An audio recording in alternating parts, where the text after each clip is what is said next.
आप उस कथा सुनेंगे, देव दीपावली कथा, तो उसमें आप सुनेंगे कि देवता लक्ष्मी को प्राप्त करने के लिए ब्राह्मण, क्षत्रिय, वैश्य, शूद्र इन चारों वर्णों के एक भाव को एकत्रित करते हैं।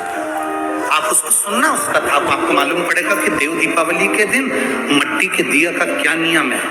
देव दीपावली के दिन लक्ष्मी की पूजन, झाड़ू की पूजन का क्या महत्व है। देव दीपावली के दिन बांस की डलिया की पूजन का क्या महत्व है। देव दीपावली के दिन घाट पर दिया लगाने का क्या महत्व है।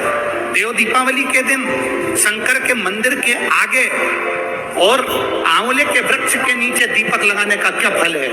ये पार्वती जी ने लक्ष्मी जी से कहा, लक्ष्मी जी ने सुन लिया कि बेलपत्र के वृक्ष के नीचे खड़े होकर अगर शिव नाम का जाप किया जाए, श्री शिवा नमस्तु, श्री शिवा नमस्तु, श्री शिवा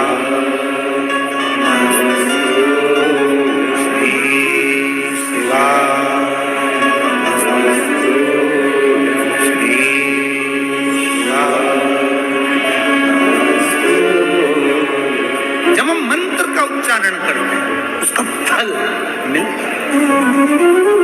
शिव कथा कहती है लक्ष्मी जी ने बेलपत्र के वृक्ष के नीचे साधना करना प्रारंभ किया।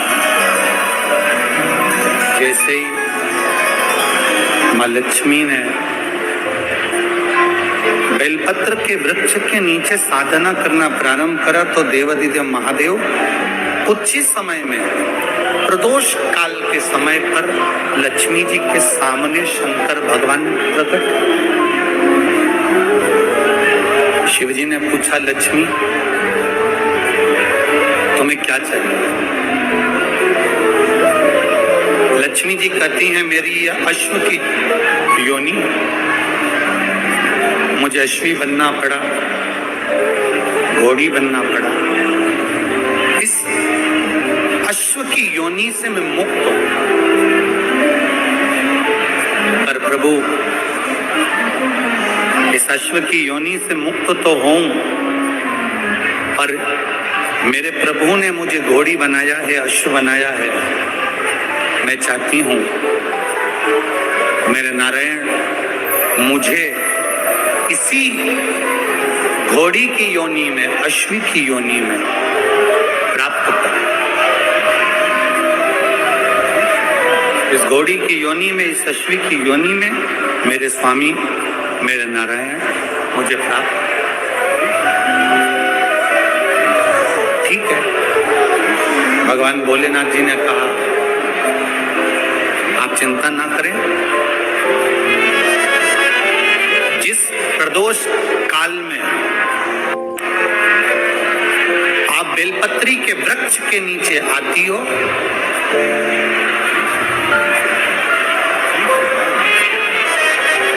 दुनिया का कितना भी दरिद्र व्यक्ति हो,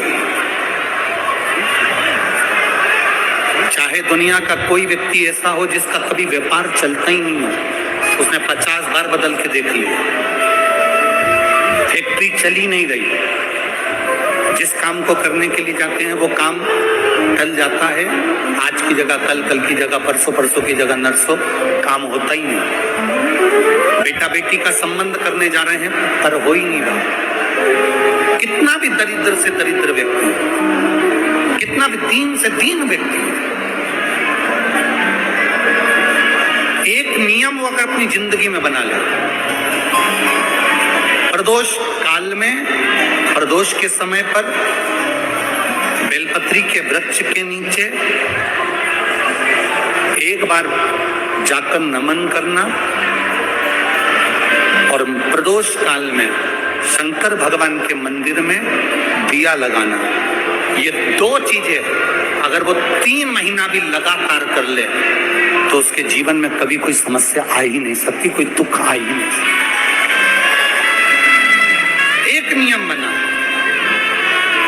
जैसे जिस नारी को, जिस पुरुष को, जिस बच्चे को, जिस बड़े को चर्म रोग हो जाता है, चमड़ी सफेद पड़ने लगती है, जब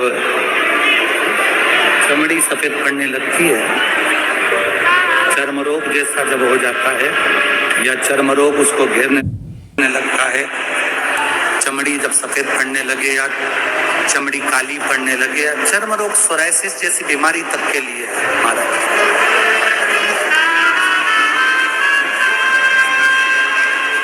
बेलपत्री के वृक्ष के नीचे की मिट्टी,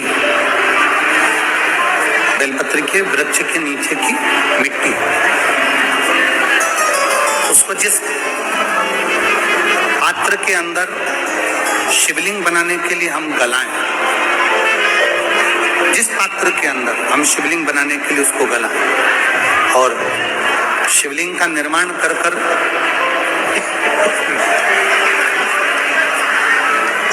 हम बेलपत्री के वृक्ष के नीचे उसका पूजन करें, उसका विसर्जन करें और बेलपत्री के नीचे की जो मिट्टी है जिस पात्र में गलाई जाती है, उस पात्र के पानी का स्नान, उस मिट्टी का थोड़ा सा भाग अपने शरीर पर लगाकर, जहां सफेद चमड़ी हो रही हो या श्वेत चमड़ी हो रही हो, वहां लगाकर और उसका स्नान करना यदि हम प्रारंभ करें।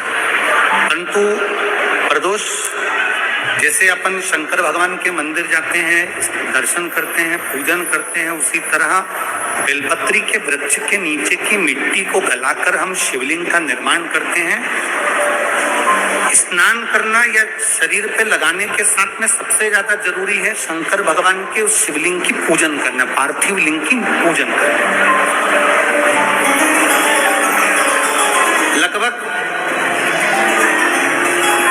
2 शिवरात्रि निकलेगी महीने की और बाबा जहां जहां से चमड़ी सफेद हो रही होगी वहां से धीरे धीरे बाबा अपने असली रंग को देना प्रारंभ कर देता है। इतना बेलपत्री के वृक्ष की पार्थिव लिंग निर्माण और पूजन की उस मिट्टी का इतना वर्णन हमारे शास्त्र करते हैं, इतना वर्णन।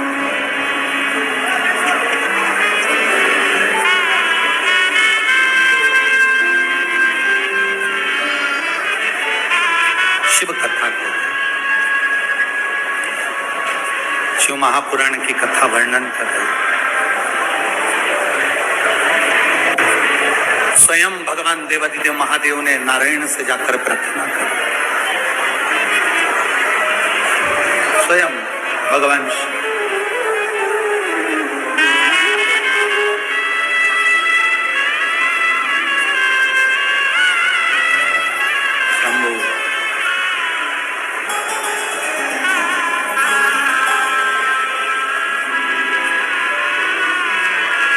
स्वयं भगवान शंकर ने नारायण से जाकर प्रार्थना करी कि माता लक्ष्मी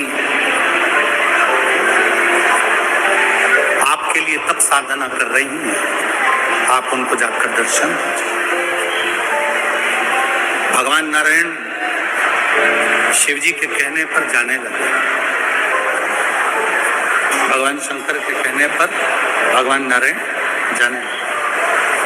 पर भगवान शिव जी ने भगवान नारायण को रोका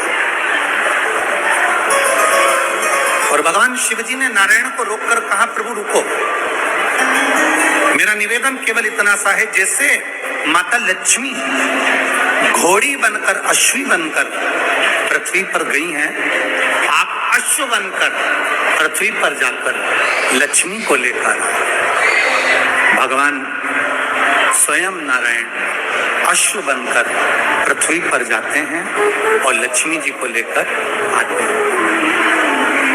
शिव महापुराण की कथा कहती है, भगवान शंकर का संवाद कहता है, स्वयं नारायण और स्वयं माता लक्ष्मी बेलपत्री के वृक्ष के नीचे विराजमान शिवलिंग का पूजन करते हैं और बेलपत्र की परिक्रमा करते हैं। जैसे ही उन्होंने बेलपत्र की परिक्रमा करी, शंकर भगवान वहां सम्मुख में जब आते हैं तो नारायण और लक्ष्मी जी भी अश्व की योनि से छूट जाती हैं और नारायण भी अश्व योनि को त्याग कर नारायण लक्ष्मी बनकर वैकुंठ का निवास करने लगते हैं।